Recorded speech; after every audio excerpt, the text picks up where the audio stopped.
Quando e come è iniziato questo progetto? Allora, l'idea del progetto è venuta nel 2017, ho iniziato nel 2018. Dall'estate del 2018 sono 2 anni e mezzo che giro l'Italia a fotografare donne con i capelli rossi.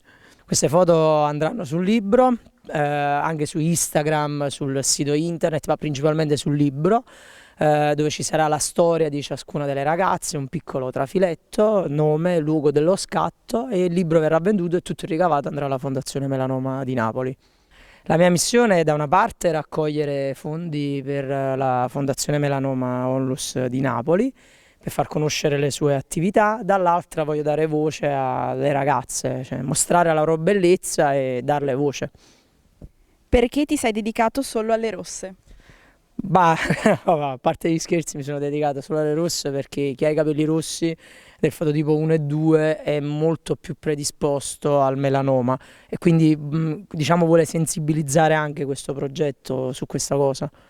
La fondazione mi ha dato un budget iniziale che è finito subito e quindi per ora mi sto autofinanziando. La mia prossima tappa penso la Sicilia, penso perché non l'ho organizzata ancora. Perché avete deciso di prendere parte a questa iniziativa? Io ho deciso di prendere parte a questa iniziativa perché la ritengo molto valida e quindi ne sono proprio contenta di parteciparne.